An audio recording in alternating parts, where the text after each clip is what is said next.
Hello everybody. I just wanted to show y'all what I had just done out here in Deer Cooler. I thought usually what I've done, I could just continually run this cooler, CoolBot, kept it about 37 degrees in here year round, and would just had a 100-gallon water tank that I would get in to do my cold water immersion, whatever you want to call it. But I thought my AC was going out, but it really, all it was just clogged up. The vents on the back was clogged up, so it's something to look at if you have a AC doing that. I took it out of its little metal case, so then you can get actually down in the unit and clean the fins on the back, not the front ones, but the back ones was what's clogged up, causing it to freeze up. So thankfully I didn't have to get another AC unit. But while it was out, I just went ahead and got me another freezer.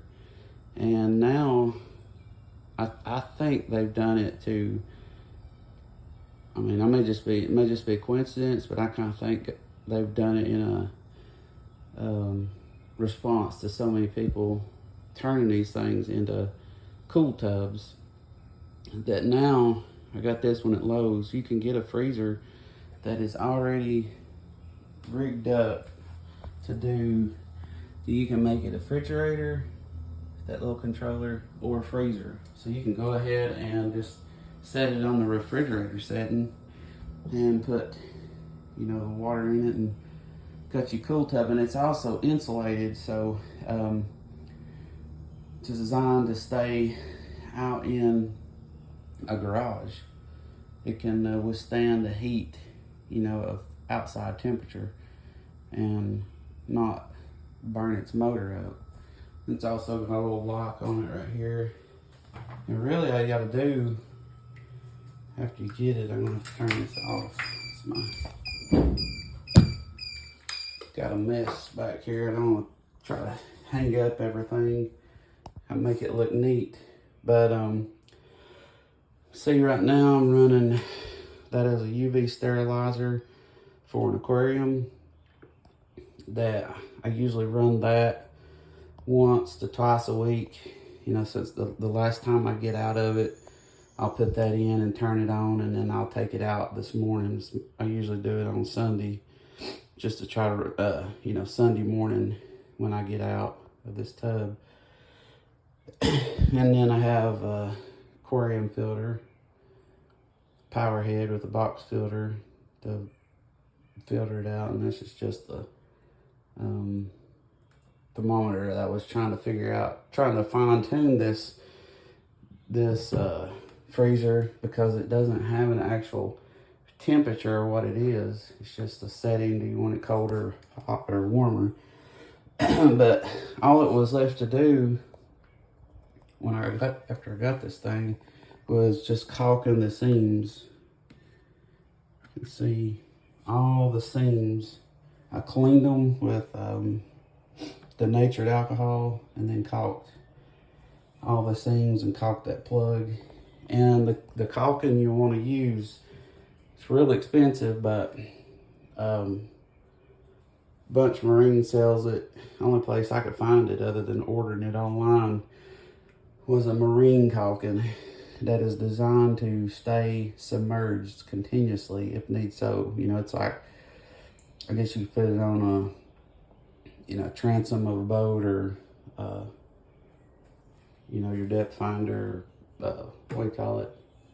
Can't think of it. Anyhow, the depth finder, the sensor on the back that stays in the water. But anyway, that caulking is designed to stay submerged, and majority of caulking you just find, at Lowe's or Home Depot or whatever. It is not designed for that, so I would not recommend going through all the trouble of caulking this thing and having the water in it and not using the right stuff. But I will say, and then with this controller, it is good enough to do cold water immersion, the thing, or I like to be precise, and it's not necessary, it's just my nature. I have seen this thing does not keep, it has a wide range. It's probably a 9 degree, maybe a 10 degree range. You know, I'll come out here and the water is like 32, and then the next day it might be 35, and then it's climbing to, you know, next day it's 40, and then I come out the day after that and it's back down to 35, and it's going back, and it's just up and down. So what I done, I had this for a long time, is just a temperature controller. I ordered offline for, I want to say $15, but this thing with its, you just hang the probe in the water and set this thing, and it will set a precise temperature. If it goes up, you can set it to where if it goes up a tenth of a degree, it will turn this freezer on and cool the water back down. And it's also got a heating option. I mean, if you wanted to, you know, use it for whatever, it's got, I don't know what you, I thought about putting it in my dog's dog house, where I put a light on him in the winter. You know, I could not just burn him up. So if it, you know, if we had one of these, what do you call them, Indian summers in the winter, it would turn his light off, and it wouldn't just be like an oven in there all the time. It would actually, you know, regulate the temperature somewhat. But that is, so this freezer is eventually going in my house in the basement. And I have got to get this, do some minor work to this deer cooler. Yeah, it's got, I'll say it's, the main thing I got to do is insulate the cinder block part of it. The walls has 6 inches of styrofoam. You know, I've done 2x6 walls, 6 inches of styrofoam. This metal sheeting, but the mistake I made, that if you're going to build one of these things, to remember to insulate the cinder block. I think you get vermiculite, just like bags of it or whatever. Anyhow, vermiculite is a good insulator for this, that had to do over again before I capped the block off and put concrete in them and the bolts and all that. I would have filled them full of vermiculite, because on a very like a humid day, you can look outside of this thing and the right exactly where the cinder block are, it's sweating. And on the I can't think of the stuff, the sheeting, it's like a siding type sheeting, but anyhow, you can see this is where it's losing majority of its heat. And this thing, as big as it is, it's like one size bigger, and it would have had to been a central heating and air unit, is what I was told. But it struggles. It will not get it to freezing in here. It will keep it what it needs to keep it, you know, to age deer, to keep, you know, the 40 to 35, sometimes 35 range.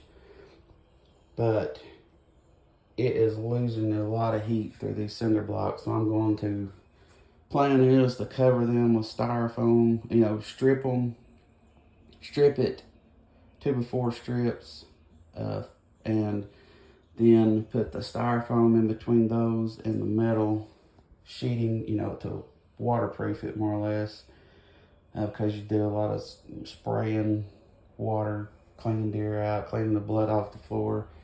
But putting that metal sheeting over this, and then I repainted my little, that's some bracket for my winch that I never did paint it, and it was rusted really bad, so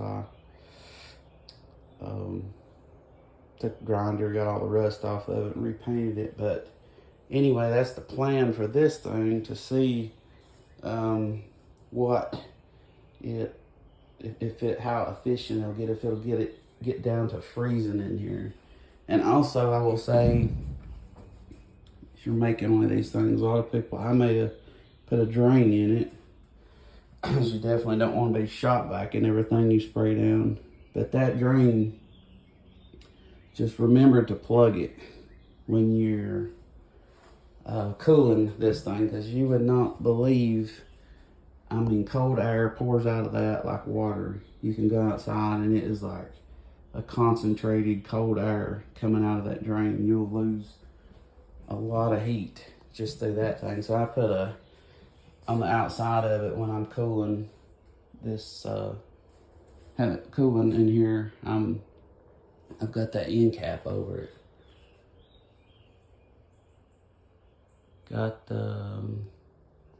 that's it, other than I gotta put my frame back around that and seal it good, and just kind of tidy everything up so it doesn't just look like ungodly mess of wires. But I believe that's it for this video. Appreciate you watching. Bye. Something I also forgot to say is I see people online talking about don't do this, you'll electrocute yourself. Go ahead and invest in a professional made pool tub, and go ahead and spend whatever it is, 10,000, probably 5,000 at the least. An actual cool tub that cools down. I'm not talking about just a big old barrel that you fill with ice. I could not imagine. I have used ice in tubs before, and that would be a major investment if you did that every day. I mean, because you have to buy so much ice, not to mention going and getting the ice, hauling the ice, dumping the ice every day. I can't even believe that exists as a method of doing this. But anyway, worry about electrocuting yourself, just get one of these. Before I get in it, I switch all the power off. It's all the power going to this thing. I just turn it off. So no power, no electrocution. I just wanted to update on that. So maybe somebody did this, they wouldn't electrocute themselves, leaving the freezer on and the power head and all that. But that's all it was. Thank you.